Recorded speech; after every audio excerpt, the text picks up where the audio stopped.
जय श्री कृष्ण दोस्तों, BSR family में आपका स्वागत है। दोस्तों आज मैं आपको मदार के पौधे को किस प्रकार आपको घर में लगाना चाहिए, किस दिन लगाना चाहिए, उसकी संपूर्ण जानकारी दे रही हूँ।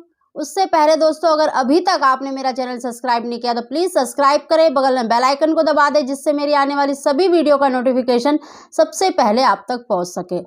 दोस्तों मेरी बहुत सी बहनों का कमेंट था कि मैम मदार के आपने बहुत से प्रयोग बताए हैं, अगर इस पौधे को घर में लगाना चाहे तो किस प्रकार लगाना चाहिए और किस दिन लगाना चाहिए। दोस्तों मदार दो प्रकार का होता है। मदार को आकड़ा, अकोवा, आकड़े का वृक्ष, मतलब कई नामों से इसे जाना जाता है। तो आप जब घर में इसको लगाना चाहते हैं, आपको पता है ये कहाँ पर है और आप इसको घर में लगाना चाहते हैं, या तो बुधवार के दिन लगाएं, क्योंकि और लगाना सफ़ेद फूल वाला जो आंकड़ा होता है, जो मदार होता है, उसको आपको लगाना है। क्योंकि जो सफ़ेद वाला आंकड़ा होता है, जो मदार होता है, वो स्वयं भगवान गणेश जी का स्वरूप माना जाता है। अगर उस वृक्ष को अगर आप 12 वर्ष तक मतलब अपने घर में लगाते हैं, क्योंकि उस वृक्ष में 12 वर्ष बाद स्वतः ही गणेश जी की मूर्ति बन जाती है उनकी जड़ों में। इतना मतलब चमत्कार होता है इसका। देखिए, अगर आप संतान प्राप्ति के लिए प्रयोग करना चाहते हैं इसकी जड़ को, तो आप कोई भी, चाहे नीले फूल वाला हो चाहे सफ़ेद फूल वाला, किसी की भी जड़ ले सकते हैं। लेकिन अगर आप घर में लगाना चाहते हैं तो जो सफ़ेद फूल वाला मदार होता है उसको लगाना होता है। उसी की मतलब ज़्यादा विशेषता है। उसी का प्रयोग अगर आप करते हैं हर कार्य के लिए तो निश्चित ही आपको 100% उसमें सफलता मिलती है। दोस्तों अगर आप इसको घर में लगाना चाहते हैं तो आप एक दिन पहले जाकर, मतलब अगर बुधवार को, क्योंकि बुधवार को आपको घर में लगाना है, तो आप मंगलवार को जाकर सबसे पहले तो उनसे प्रार्थना करें कि हे मदार, हम आपको अपने घर में लगाना चाहते हैं, आप अपनी रिद्धि सिद्धि के साथ हमारे घर में पधारिए, विराजमान होइए। इस प्रकार से उनसे प्रार्थना करनी होती है। उसके बाद दूसरे दिन बुधवार को जाकर आप घर पर उसे लगा सकते हैं। दोस्तों या तो आप गुरु पुष्य योग या रवि पुष्य योग जो आता है नक्षत्र, उस दिन इस पौधे को अपने घर में लगा सकते हैं। उस दिन लगाते हैं तो और भी अच्छा है। दोस्तों जो सफ़ेद वाला मदार होता है, उसके जो पौधा होता है उसको आपको एक बड़े से गमले में लगाना है, क्योंकि अगर वो आपके घर पर मतलब टिक जाता है तो 12 वर्ष बाद उसमें गणेश जी की जो मूर्ति है वो स्थापित हो जाती है। तो इसलिए आप इसे बड़े से गमले में लगाएं, और जब आप इसे अपने घर में ला रहे हैं उस दिन आपको इनका अच्छे से पूजन करना है। जैसे आपके ठाकुर जी को लाते हैं या गणपति जी को लाते हैं, तो आप उनका कैसे पूरी मतलब विधि विधान से पूजन करते हैं, तो ऐसे ही आपको इस पौधे का भी पूजन करना होता है। सबसे पहले देखिए, आप कच्चा दूध और थोड़ा सा जल लेकर उनको जल अर्पित करें, धूप दीप तिलक करें, और उनके जो पत्ते पर एक स्वास्तिक बनाएं, रोली से स्वास्तिक बनाएं, अक्षत चढ़ाएं, धूप दीप पुष्प लेकर उनका पूजन करें। इस तरह से आपको मतलब उनका पूजन करना है। उसके बाद अपने घर में देखिए किस दिशा में लगाना है। या तो आप नॉर्थ में लगाएं, मतलब साउथ छोड़ दें, उत्तर पूरब में या पूरब दिशा में लगा सकते हैं, उत्तर दिशा में लगा सकते हैं, या मतलब पूरब उत्तर दिशा में, मतलब इन साइडों में आप लगा सकते हैं। चाहे तो आप अपने छत पे लगाएं या बालकनी में लगाएं, मतलब घर में किसी भी तरफ रखें, लेकिन अगर नॉर्थ साइड होता है तो ज़्यादा अच्छा होता है। उसी तरह आपको मुंह करके भी इनका पूजन करना है उस दिन। इस तरह से अगर आप पूजन करते हैं तो देखना आपके घर में, अगर देखिए इस पौधे का इतना मतलब चमत्कार होता है, अगर आपके घर पे किसी तरह का वास्तु दोष है, नज़र दोष है, तो वो स्वतः ही खत्म हो जाती है। दोस्तों कई बारी ऐसा होता है कि अगर आपके घर पे ज़्यादा जैसे नज़र दोष है, ऊपरी हवा विहार का चक्कर होता है, या किसी ने कोई तांत्रिक क्रिया की होती है, तो ये पौधा जो है ना अपने ऊपर ले लेता है और ये सूख जाता है। इतना मतलब इसका प्रभाव होता है। दोस्तों इसकी जड़ का भी इतना ही प्रयोग है।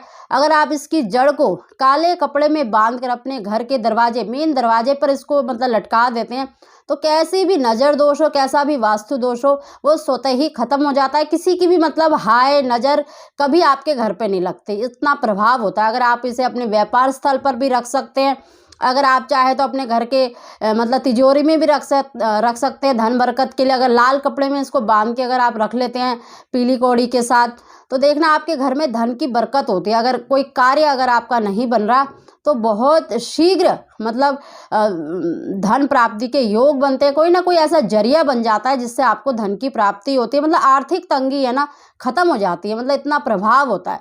आप चाहे तो इसकी जड़ को रखें, चाहे आप इसके पौधे को रखें तो बहुत ही अच्छा है। देखिए इसके पौधा रखने में बहुत ही नियम होते हैं। जिस प्रकार देखिए तुलसी का पूजन किया जाता है ना प्रतिदिन, ऐसे ही आपको उनका पूजन करना होता है। अगर आप जैसे नॉनवेज वगैरह मांसाहारी मतलब भोजन करते हैं तो उस दिन बिल्कुल भी इसको टच ना करें, इसके मतलब पास ना जाए। जैसे स्त्री देखिए पीरियड्स होते हैं मासिक धर्म में, इसको बिल्कुल भी स्पर्श ना करें, इससे दूरी रखें। तो मदार की जड़ के बहुत ही प्रयोग होते हैं।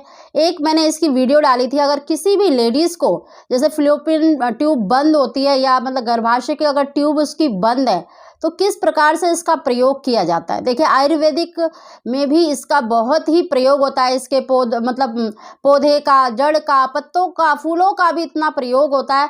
तो मैंने जो फ्लोपियन ट्यूब जिसकी गर्भाशय की ट्यूब ब्लॉक हो चुकी है, बंद हो चुकी है, उसको खोलने का एक बहुत ही सरल मैंने मदार की जड़ का प्रयोग बताया था। अगर अभी तक आपने उस वीडियो को नहीं देखी तो आप डिस्क्रिप्शन में उसका लिंक है, आप उसको देख सकते हैं और उसका प्रयोग कर सकते हैं और इसका लाभ उठा सकते हैं। अगर आपके घर में जैसे कोई सूतक पातक हो जाता है तो उन दिनों में देखिए आप बिल्कुल भी मतलब इसको स्पर्श नहीं कर सकते। तो आपके घर में अगर कोई कुंवारी कन्या है, कोई लड़की है, तो वो पूजन कर सकती है, क्योंकि कुंवारी कन्या देवी का स्वरूप होता है, उसका मतलब दोष नहीं लगता। तो उससे आप पूजा करवा सकते हैं, जल चढ़वा सकते हैं। तो इस तरह से आपको बहुत से नियम निभाने होते हैं। दोस्तों अगर इस पौधे को आपको मतलब अगर सफ़ेद फूल वाला मदार आपको मिल जाता है तो आप ज़रूर अपने घर में लगाएं। देखना आपके घर में कैसे भी नज़र दोष होगा, वास्तु दोष होगा, वो भी दूर होगा और कभी भी आर्थिक तंगी, धन की कमी कभी नहीं होगी। इतना मतलब इसका चमत्कारिक प्रभाव है। और इसका डेली आपको पूजन करना होता है, सिद्ध करना होता है। गणेश जी के नाम से आप इनका मतलब उच्चारण करें, पूजा करें, तो देखना आपके घर में सुख समृद्धि, माता लक्ष्मी का वास होगा और रिद्धि सिद्धि के साथ गणेश जी का वास तो होगा ही। इतना मतलब प्रभाव है। अगर दोस्तों अगर आपको पौधा नहीं मिलता तो आप इसकी जड़ को भी रख सकते हैं। अगर आपका देखिए कोई कार्य नहीं बन रहा तो आप जो मतलब मदार की जड़ है उसको लाल कपड़े पे बांध कर आप अपनी तिजोरी में रख सकते हैं। और जब भी आप किसी कार्य के लिए बाहर जा रहे हैं, जो आपको पता है कि पता नहीं काम बनेगा कि नहीं बनेगा, तो उस जड़ को आप अपनी जेब में मतलब राइट साइड जेब में रख कर ले जाएं, तो देखना आपका कार्य 100% बनेगा ही बनेगा। इतना मतलब प्रभाव है। अगर आपका व्यापार नहीं चल रहा, दुकान है, कोई भी बिजनेस है, अगर वहाँ पर भी इसको आप रखते हैं, तिजोरी में रखते हैं, धूप दीप दिखाते हैं डेली जैसे आप पूजा करते हैं, तो निश्चित ही आपको मतलब आपके व्यापार में भी वृद्धि होगी।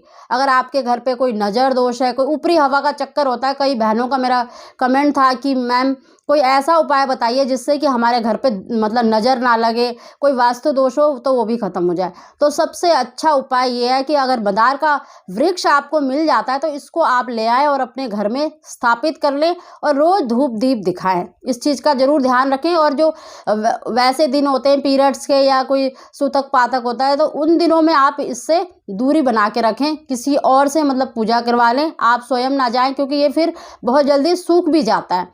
और ऐसी जगह पर रखें जहाँ पर थोड़ी सी धूप भी आती हो।